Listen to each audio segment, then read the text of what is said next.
Take responsibility for your actions and you will heal. Take responsibility for the choices that you've made and what has manifest because of the choices that you've made, and you will heal. If the illness has not healed, you haven't changed.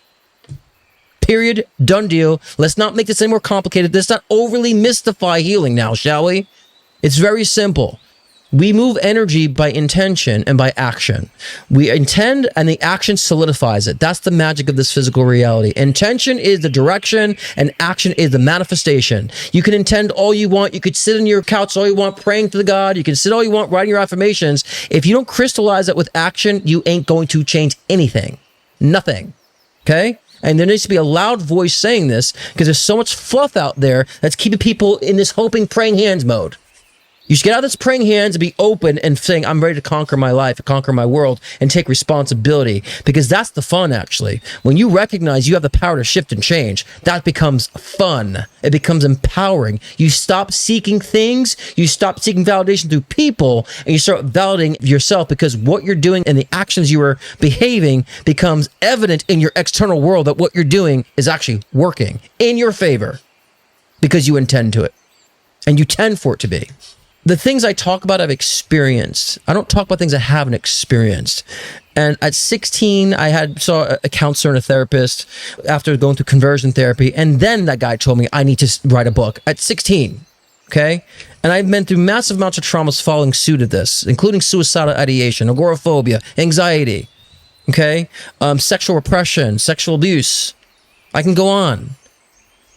So I'm here to make it easier for y'all because all y'all are trying to it's like thinking some sort of hieroglyphics. I found the easy way to do so, and it's by looking within and validating the self and growing from and looking at the situations and wanting to become a master of those situations. That's where life accelerates, and therefore whatever comes in your life as a challenge, you wouldn't be so scared of.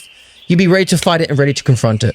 So, for example, if someone has been sexually abused, there's going to bring up a lot of emotional aspects of being out of control, being taken advantage of, right? And so the healing is looking at their trauma of sexual abuse and saying, I'm taking control over my body. I'm in control.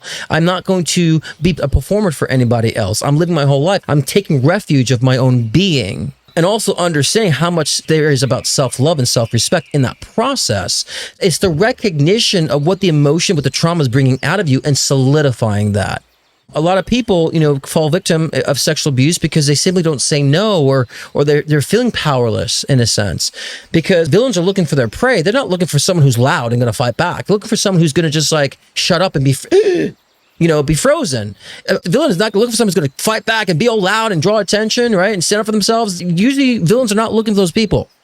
So it brings attention to where we're shortchanging ourselves in those trauma and what we can do to amplify it. That's healing. I'm now going to be this direction. I'm going to treat myself more kind in this way, not to diminish the self because of the experience. That's the healing phase. And the healing is actually recognition of self, expansion of self. That's what healing means, that you're growing from the trauma. You're not sitting in the trauma. Some people are sitting in the trauma and they're still processing psychologically the world in that trauma. So they keep attracting and creating the same circumstances in their life. So they actually stay stuck in that loop. When you oppose that loop and you understand where the trauma is pushing you in the evolution of self, and that means self-love, self-care, self-defense, boundaries, right?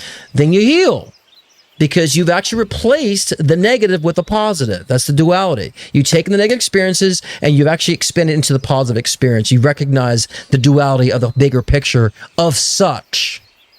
So every negative has a positive end of the pole. And if you're not recognizing the positive end of the situation, you'll be stuck in the negative situation, if that makes any sense. Understand duality. If you went through something traumatic, what's the other end of that you want to express and feel? That's the lesson. That's the healing. That's a karmic lesson that needs to be expressed. And when you do, life then falls in your lap. When I've resolved my karmic experiences, gosh, things just fall in my lap continuously. And that's how I live my life now. Things just fall in my lap. Things are always aligned in this way. Things are very seamless because everything is already connected. But it depends on how we're shifting through those connections is key.